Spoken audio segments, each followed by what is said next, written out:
like and subscribe. What's up, guys? It is the Empire State Sports Show. This is my first hosting opportunity. I am Tommy Rooney, joined by Teddy Caputo, Stacy Collier II.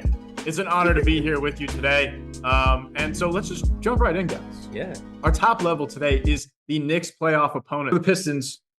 Teddy, I'll start with you. Of course, I think going into the playoffs, you want to be playing your best basketball against the best competition. Pistons have been pretty underrated this year, but you probably beat up on them a little bit more in the playoffs because of the lack of experience that they have. But the Knicks are 1-3 against the Pistons. So they have less success against the Pistons. That actually might be the tougher matchup for them going into the playoffs. What do you think, Stacey? A lot of people would say you want to play the Pistons because they don't have playoff experience at all, minus maybe a couple players on that roster. But I'm looking to make a statement early. And then you're going to have to play tough competition anyway. You're going to have to play the Boston Celtics. You're going to probably have to play the Cleveland Cavaliers, assuming both of those teams get past the first round. While the Pistons would probably be easier competition because they're kind of ahead of schedule, they weren't supposed to be this good this quickly. And it's really good season for them and for their fans. But I think even their fans would admit that they probably aren't going to beat the Knicks in the playoffs. You know, they play okay against the Pistons. Like you said, they have struggled against that team in the regular season. Then you might take that for granted a little bit, knowing that you already had the capabilities to beat them. Then you go into the second round against the Celtics or the Cavaliers, more than likely the Celtics in this scenario. And they just flat out are better than you. Yeah. Well, let's get into our second level here. We've got the New York Jets up next, Teddy. Aaron Glenn said that his focus is to build a culture first before becoming worried about the playoffs or even Super Bowl aspirations. Stacey, how do you think that is going over with Jets fans? This is what is supposed to be done for the New York Jets. And Jets fans, I'm telling you right now, y'all better not be complaining about what Aaron Glenn said. He's right on the money. They not ready for the playoffs right now. Hell, they not ready for the Super Bowl, let alone that. That shouldn't even be in the conversation. Y'all won 5 games last year, and then you still had turnover. With a Hall of Fame quarterback. Yeah, and right then now you got to develop Justin Fields and see if he can develop into a winning quarterback that knows what to do in key situations. They are a mess. They've been a mess for like a decade now. Mm-hmm. Your most success that you had recently was with Mark Sanchez, whatever. My dad calls him Sanchez. Yeah. See, the fact that your dad calls him that means that's not good. That's not good for your franchise history. Like you gotta rewrite the chapters if you're the New York Jets organization from the top to the players. So I like this approach. They, like I said, have to develop Justin Fields, even though Justin Fields is talented, and I still believe that he can do some work. You know, he's not ready yet. He's still got a lot of miles ahead of him before he reaches his peak. You got to bring that offensive line together because your quarterback ain't going to be nothing without an offensive line, no matter how good you are. And they also got to figure out what's going on at running back. I was looking at stories. Breece Hall could be traded. Mm-hmm. And if he stays, Aaron Glenn was talking about having a running back by committee, going 3 deep at running back.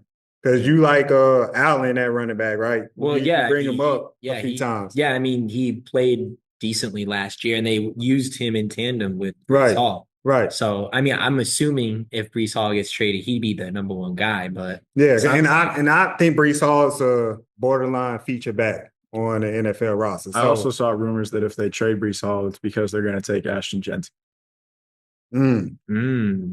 At whatever pick they have, I forget. Yeah, so they got to figure that out. They're like 6 or 7. Because like I was saying, Breece Hall is a borderline feature back. So like, I don't know if he's going to be happy to be being part of a community. That's the thing about Breece Hall. But I like this approach by Aaron Glenn. This is definitely the right approach. You gotta give situations like this time. Like playoffs off the bat. More than likely not going to happen, but it'd be great if it does. I will just add this really quick. If they do trade away Breece Hall, it could help them with their draft stock, because they could get more draft picks and help build on the team, especially if Ashton Genty is on their mind. Absolutely. Yeah.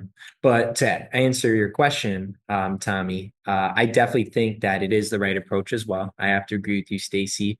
I mean, just going back to the NBA really quickly for a second, we've seen two coaches in the NBA who are the all-time winningest coaches in their franchise's history get fired for this exact reason, because the ownership did not think that they were building a good culture, a healthy culture, losing the locker room and even losing the sideline. I mean, Nikola Jokic, he's not really much of a complainer, but he was pretty frustrated in a few of the games. And so, like, if those coaches having the success they had, I mean, Mike Malone just won a championship 2 years ago and he gets fired. So if that happens because they think the culture is so important to having a championship roster and a championship mindset, then yeah, like the Jets should be thinking the exact same way, because you're not going to build that mentality without setting a good culture in place. I mean, look at Kansas City Chiefs, for example. They have that culture now that's like, the world is our oyster. No one's going to stop us. Like you get a taste of one, and now it's like we can win it every single year. And they have come pretty darn close every single year. So, but that wasn't overnight. Like they had to do that in time. And so with the Jets, kind of the same thing. So I will say though, like you said, Stacey, they're not even guaranteed a playoff spot. You got a stacked AFC as far as I'm concerned. Of course, the Bills are dominating the AFC East.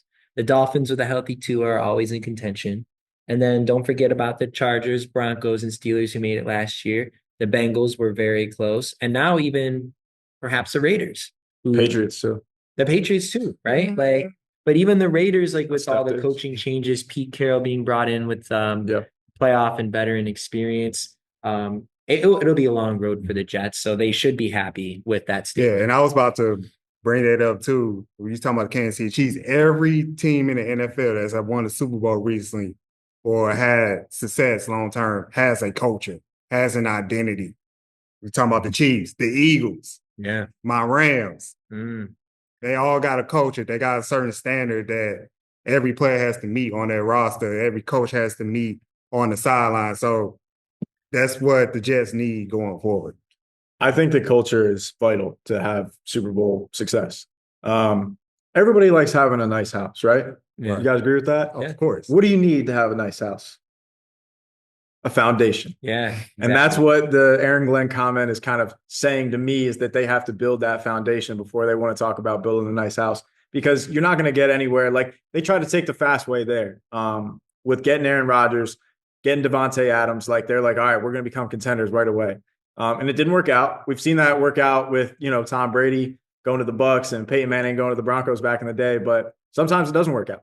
But the thing is those teams were literally just a quarterback away from success. The Jets were not even close. Well, at the time, though, people did think that they were just a quarterback away. Like I think the New York Jets were the most bet on team to win the Super Bowl going into last year or the year before when he got hurt.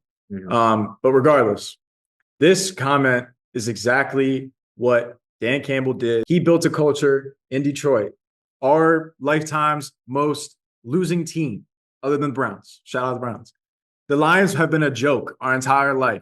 Dan Campbell went in there day one with the kneecap speech, with the pure emotion and love for the guys that he has in that locker room. Yeah. And he completely turned that culture around. And now that culture might be one of the best in the NFL. Oh, yeah. So and Aaron Glenn was there for that. He was the defense coordinator through that entire time period. So if you are able to build that culture genuinely, and Dan Campbell's first year there, they won 3 games. But the team didn't give up on him. They bought into his locker room and everything that he does and everything he says to them. And then the next year they won however many, I think 13 games. So it's like, it may not happen this year, but Aaron Glenn is aware of that. And he is trying to build that culture the right way. And they've got a really solid young core. Quinnen Williams, Garrett Wilson, Breece Hall, Sauce, and now Justin Fields being added to the mix as well. They're all under 27 years old. And Olu Fashanu, shout out Olu. They're all under 27 years old. So they have a few years here to really build this thing the right way. And I'm excited for what the Jets can become, because Aaron Glenn seems like he's a real leader of men. I think that they can be good in the future. However, like you guys both said, this season, that's that first year for the Lions where they're winning 3 games, and maybe they win more than that, but they should win more than that. Yeah, but it's like, you're not worried about making the playoffs. Like if you don't make the playoffs this year, it's not like it was a failure of a season. I think the most success that they can be like realistically hoping for this year is that they like go into the next offseason being like, all right, we got our guy. Like Justin is definitely our franchise quarterback moving forward. Maybe they win 7 or 8 games. I don't know. But I think it would be a success if they do better than they did last year on like the record, like with their record. Yeah. If they are better than 5-12, that's a successful season. I will say the fans have demanded a lot from these recent Jets teams. I mean, they picked Zach Wilson second overall in 2021. They thought he would be the franchise guy going forward. And then Aaron Rodgers at the helm, like you said, people bet on them to win the Super Bowl so quickly. So with Justin Fields, of course, he could still prove he's a franchise quarterback, but I feel like a lot less pressure going on him, especially as the Jets are retooling, rebuilding. And I think that's just good. It's good to take the pressure off of Justin Fields too, to not say like, we're going to make the playoffs like this. No, it's like, let's build the culture and Justin being a part of it. Yeah, I would say the Jets should take a page out the Carolina Panthers book a bit.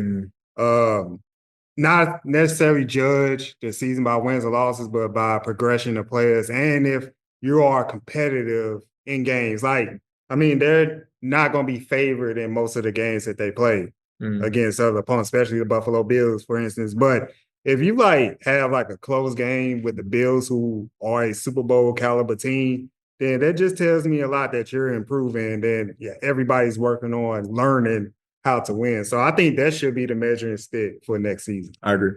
But hey, let's jump over to the other team in New York/New Jersey, the New York Giants. They have the 3rd pick, and the rumor is that they're going to be taking Abdul Carter. It depends on what the Browns do it too. But for both of you guys, whoever wants to do it first, if the Giants take Abdul Carter at 3, what does that mean for them going into this season? I mean, that tells me they're very serious about Abdul Carter. That just tells me, like, what I suspect all along, like, they don't see a quarterback that can be a cornerstone in their franchise going forward in the future.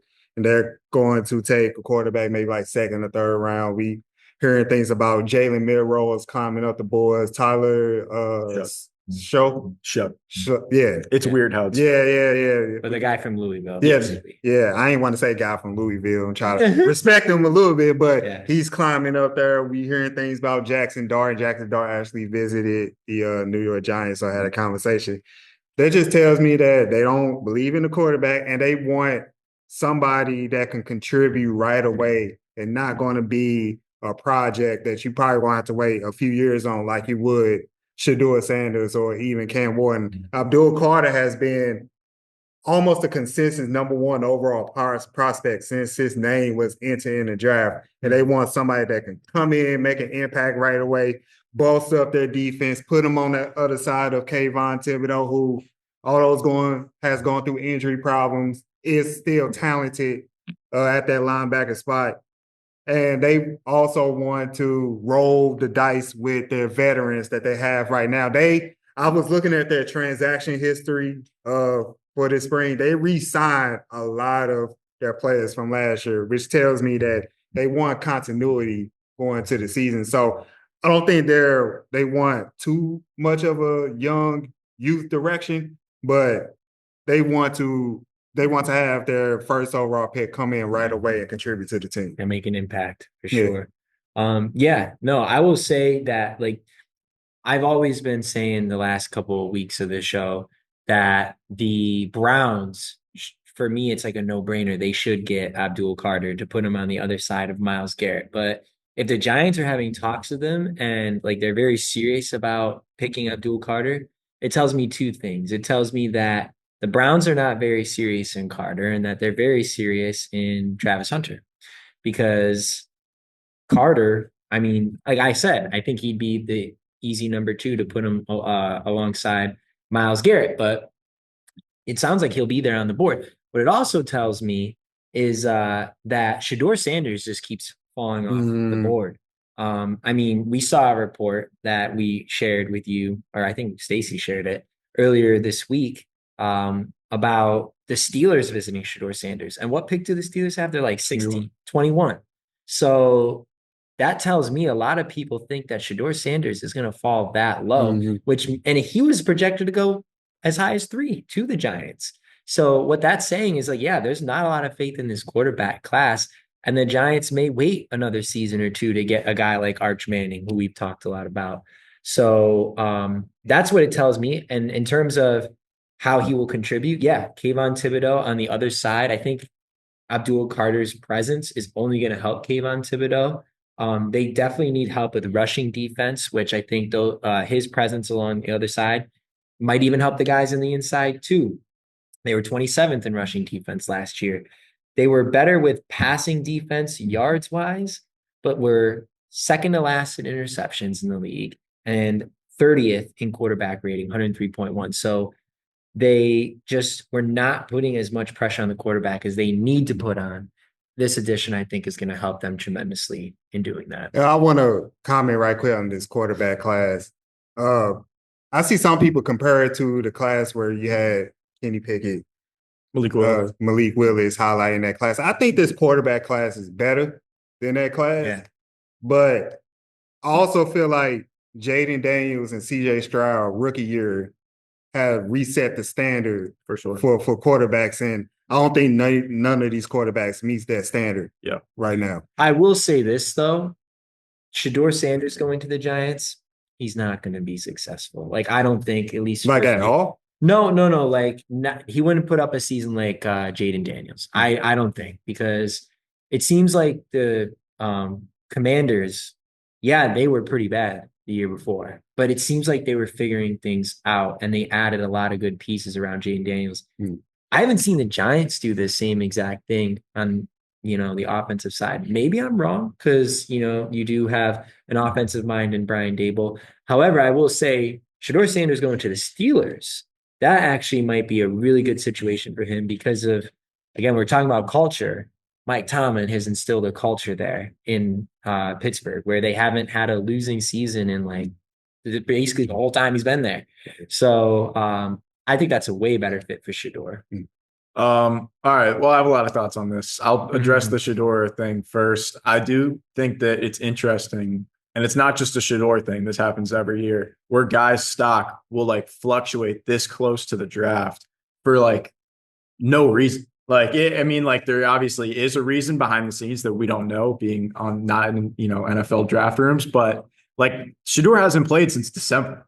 And at that time he was like in talks to be like number one with Cam Ward. And now he's potentially falling to 21. Like what changed? Didn't you say he had a bad pro day? His pro day wasn't great, but I don't think it was enough for him to drop 20 spots. Like, it's not like he was like missing every throw. He was just a little behind on throws.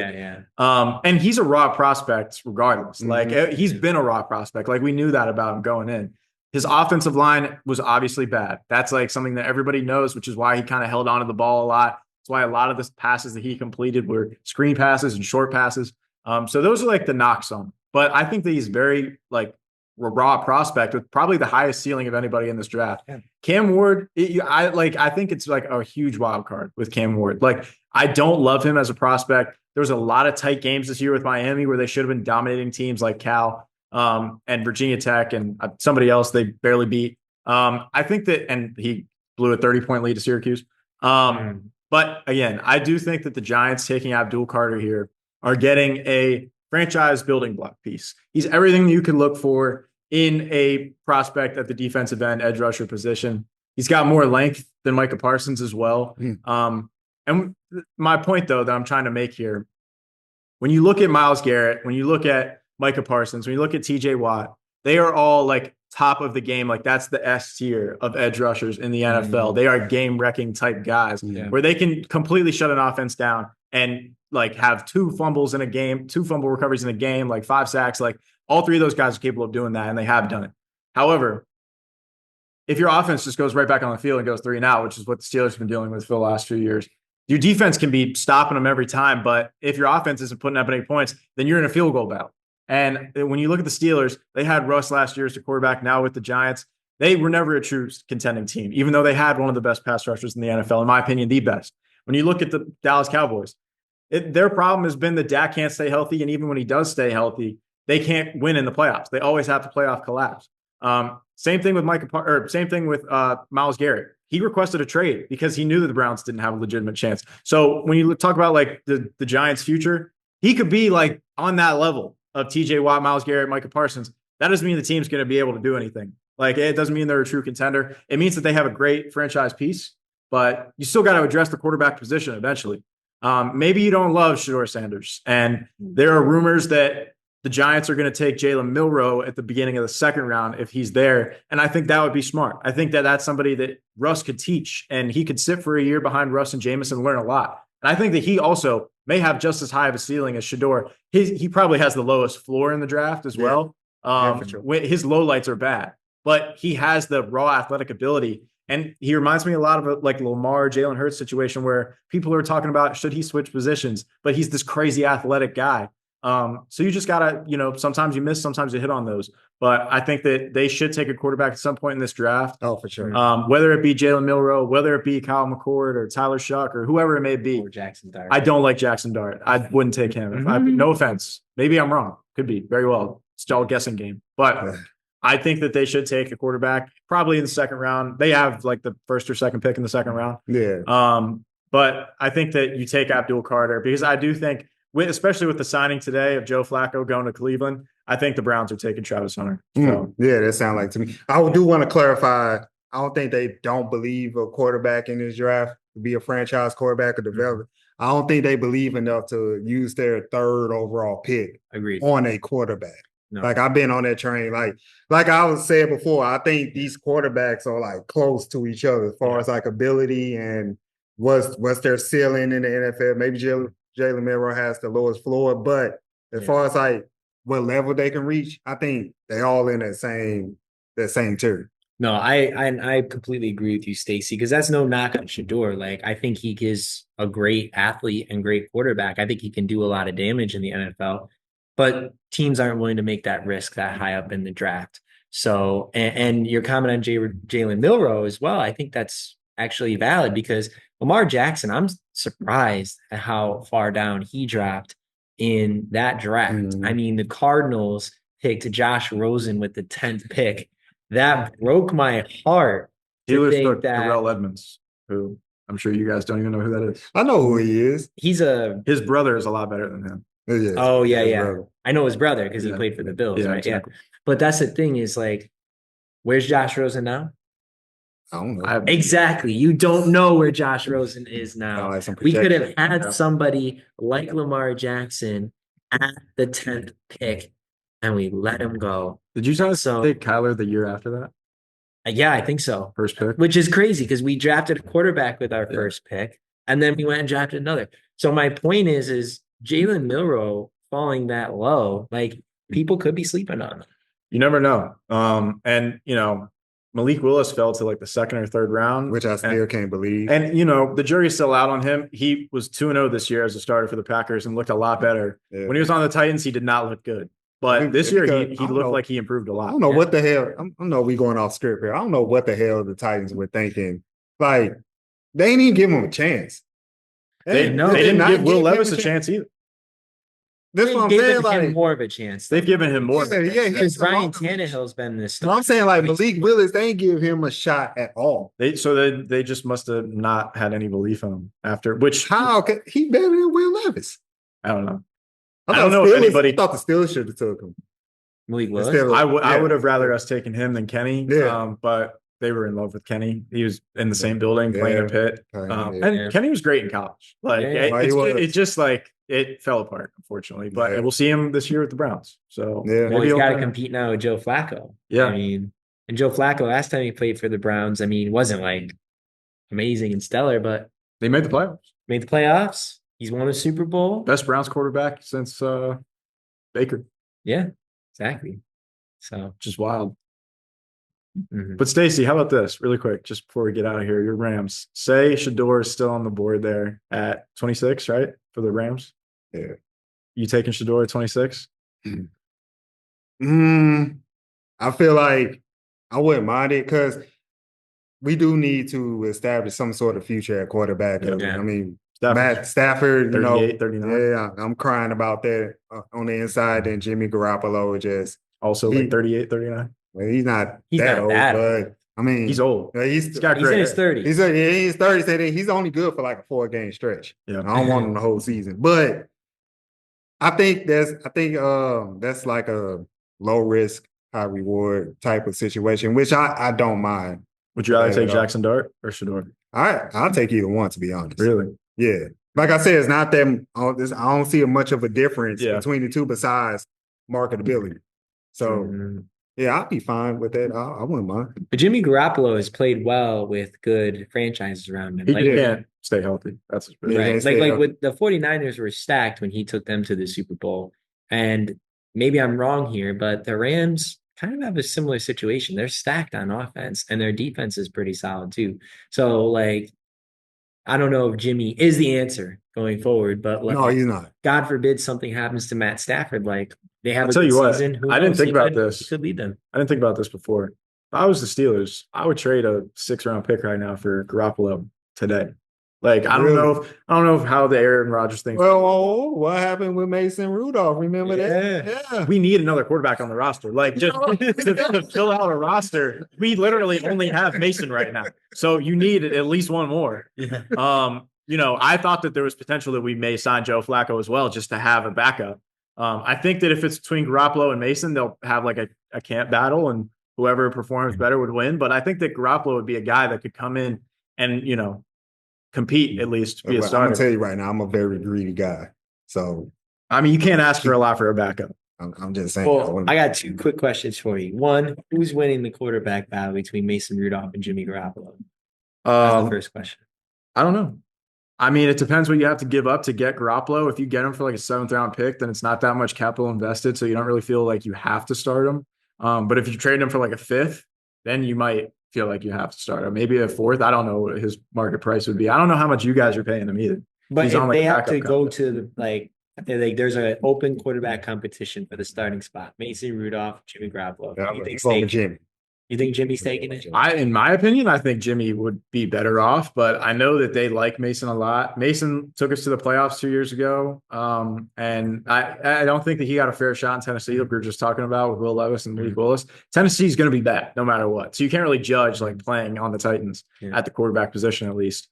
But I still think Aaron Rodgers. I'm still holding out hope for Aaron Rodgers. Yeah, I think they'll probably get him. But my other question then was to kind of similar to the question you asked Stacy. If Shador Sanders is on the board at 16 or 17 and the Steelers have the opportunity, do you think they will draft Shador Sanders? if he's there at 21 or 21, I'm Yeah. sorry. I don't know. Well, yeah, I think if he's at 21, in my opinion, I would take him because I think that he would be somebody that could learn a lot from Aaron Rodgers. Yeah. And you could set him for a year. Or like Mason Rudolph. Learn from both of them. They both can teach him. Even if we don't get Rodgers, I still think taking Shador there makes sense because it's setting you up for the future. Maybe he doesn't work out, but at least you tried. Same thing with Kenny. Yeah. And I think he has a lot higher of a ceiling than Kenny did. So it's very possible that it could happen. But hey, thank you guys for being here. That was a great episode, great ball talk. Make sure you like and subscribe, and we'll see you guys next time.